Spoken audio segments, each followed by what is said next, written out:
Good morning everyone. Study with Preksha 5483 में आपका स्वागत है। आज मैं लाई हूँ क्लास 6 का model test paper 4 half yearly assessment के लिए। देखिए, ऊर्जा देने वाले भोजन हैं। ऊर्जा देने वाले कौन से होते हैं? कार्बोहाइड्रेट और वसा दोनों होते हैं। एक बार देख लीजिए, पहले खुद करने का प्रयास कीजिएगा।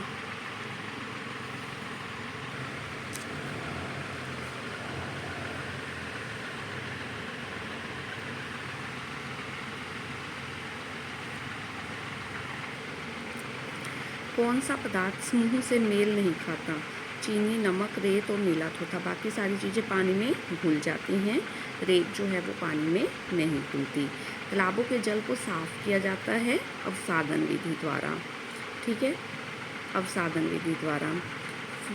फल का निर्माण होता है, किससे होता है? इनमें से अंडाशय से, फूल के अंडाशय वाले भाग से, स्त्री केसर के अंडाशय वाले भाग से। मेरुदंड बना होता है अनेक अस्थियों से, अनेक अस्थियों से। बीज सजीव होता है या निर्जीव? संजीव। अस्थियों के टूटने का पता हम कैसे लगाते हैं? एक्सरे के द्वारा।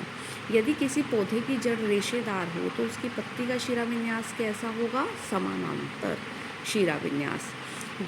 द्रव्य मिश्रणों के नाम आपको लिखने हैं। तालाब का पानी और सोडा वाटर। तालाब का पानी और सोडा वाटर। क्या सरसों का तेल जल में विलय है? नहीं, सरसों का तेल जल में विलय नहीं है। विटामिन ए की कमी से कौन सा रोग होता है? रतौंधी। विटामिन सी की कमी से स्कर्वी। नेक्स्ट क्वेश्चन है, 4 खाद्य पदार्थों के नाम आपको लिखने हैं। 4 खाने योग्य पदार्थ जो भी आप लिखना चाहते हैं। सेब, केला, गेहूँ का आटा, ठीक है, वो हम खाते हैं ना रोटी बनाकर, और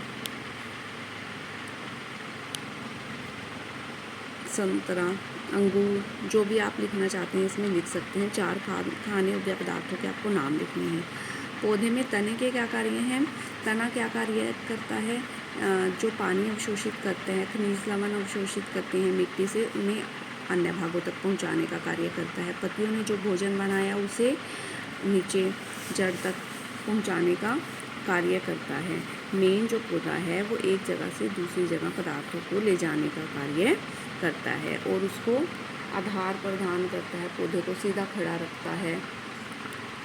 चालन से क्या अभिप्राय? चालन से क्या अभिप्राय है? यह कहाँ उपयोग होता है? चालन जब हम आटा छानते हैं वो चालन है। ठीक है, तो ऐसे 2 पदार्थों को अलग करने के लिए जिनके साइज़ में अंतर हो, अमाप छोटा बड़ा हो, उसे अलग करने के लिए जब हम किसी विधि को, जिस विधि का प्रयोग करते हैं उसे हम चालन कहते हैं। इसका उपयोग कहाँ पर किया जाता है? इसका उपयोग जो है चोकर को आटे से अलग करने के लिए, बड़े बड़े कंकरों को रेत से अलग करने के लिए इसका प्रयोग किया जाता है।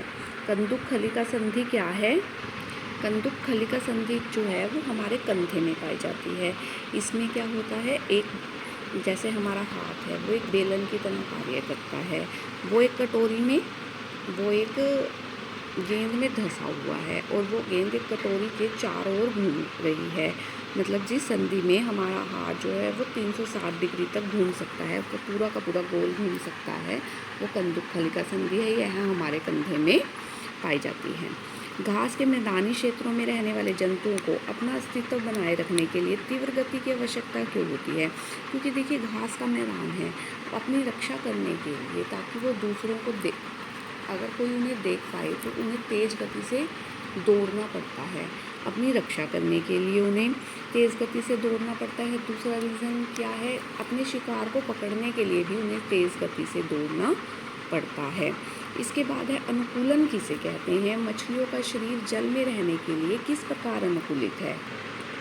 अनुकूलन किसे कहते हैं? कि जिस परिवेश में कोई जंतु रहता है या पौधा रहता है, वह उसको अपने उस माहौल के अनुसार अपने आप को ढालना पड़ता है, जिसे हम अनुकूलन कहते हैं। कि जिस परिवेश में कोई जीव रहता है उसके अनुसार अपने आप को ढाल लेना अनुकूलन कहलाता है। अब मछलियाँ जल में रहने के लिए कैसे अनुकूलित हैं? आप इसे पॉइंट्स में बनाएं।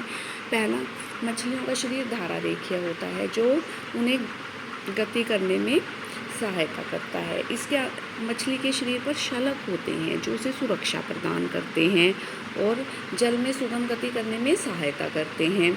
मछली के पंख और पूंछ चपटी होती है जो उन्हें जल के अंदर रहने में सहायता करती है और दिशा परिवर्तन करने में सहायता करती है। और मछली में गिल्स पाए जाते हैं, क्लोम पाए जाते हैं जो उसे जल में सांस लेने में सहायता करते हैं।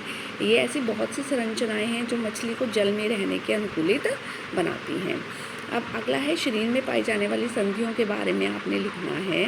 संधियों के बारे में जब आप लिखेंगे सबसे पहले आपको कंदुकखलिका संधि लिखनी है जो ऊपर बताई है। उसके बाद आपको हिंज संधि लिखनी है जो कोहनी में पाई जाती है और इसे हम कब्जा संधि भी कहते हैं।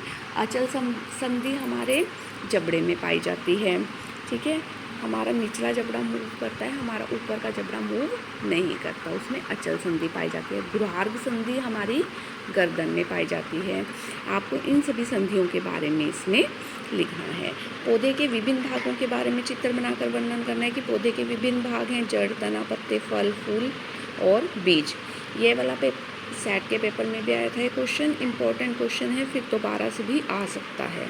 इसके बाद अगला क्वेश्चन है पृथकीकरण की विभिन्न विधियाँ। इसमें आप 3-4 विधियों के बारे में लिखेंगे। चालन, अवसादन, निस्तारण, वाष्पीकरण, हस्तचयन, 4-5 विधियों का वर्णन आप इसमें करेंगे जो भी आपको आती हैं। उसके बाद है vitamin A, B, C, D, इनकी कमी से कौन कौन से रोग होते हैं। ए की कमी से आपका होता है रतौंधी, बी से होता है बेरी, देखिए आप इसको मिला लीजिए। ए से हो जाएगा आपका रतौंधी, बी से हो जाएगा बेरी, सी से हो जाएगा स्कर्वी, डी से हो जाएगा रिकेट्स। ठीक है, लोहे की कमी से हो जाएगी अरक्तता, आयोडीन की कमी से हो जाएगा घेंगा और कैल्शियम की कमी से अस्थियां कमजोर होना और दंतक्षय। इसके बाद आपका ये भी इम्पोर्टेंट क्वेश्चन है विलय, विलायक और विलयन में क्या अंतर है। विलय जो पदार्थ घोला जाता है जैसे नमक, वो क्या हो गया आपका विलय। जो पदार्थ घोला जाता है जिसे हमने घोलना है वो है हमारा विलय। ठीक है, उसके बाद है विलायक जिसमें वो पदार्थ घोलना है जैसे पानी में हमें घोलना है नमक तो विलायक है पानी। ठीक है, विलयन इन दोनों को मिलाने से जो बनेगा, नमक को पानी में घोल दिया तो जो बनेगा उसे हम कहेंगे विलयन। इन दोनों को घोलने पर जो पदार्थ चीज़ बनेगी उसे हम कहेंगे विलयन। देखिए, विलय जो पदार्थ हमने घोलना है वो है हमारा विलय नमक। विलायक पानी जो है जिसमें घोलना है वो है विलायक। और विलयन इन दोनों को घोलकर जो बनता है वो है विलयन। विलयन 2 टाइप के होते हैं, संतृप्त और असंतृप्त। ये भी आया था पिछली बार, संतृप्त और असंतृप्त। विलयन 2 तरह के हैं, संतृप्त और असंतृप्त विलयन। असंतृप्त जैसे हम पानी में नमक घोल रहे हैं, ये हमारा पानी है, नमक का 1 चम्मच डाला, हमने घुल गया पूरी तरह से, फिर 1 चम्मच डाला, घुल गया, अभी हम इसमें और नमक डाल रहे हैं और घुल रहा है, असंतृप्त है ये। ठीक है, जब इसमें नमक घुलना बंद हो जाएगा, नमक घुल चुका है इसमें पूरी तरह से, तो जो विलयन बनेगा वो क्या है, संतृप्त विलयन है। असंतृप्त विलयन जिसमें अभी और घोला जा सके, और चीज़ डालकर घोली जा सके, वो है असंतृप्त विलयन। जिसमें घुल चुका है, पूरा घुल चुका है, वो है संतृप्त विलयन। ठीक है, अब इसमें और नहीं घोला जा सकता। अगर आपको वीडियो पसंद आई तो आप चैनल को सब्सक्राइब कीजिए। Please like, share and subscribe.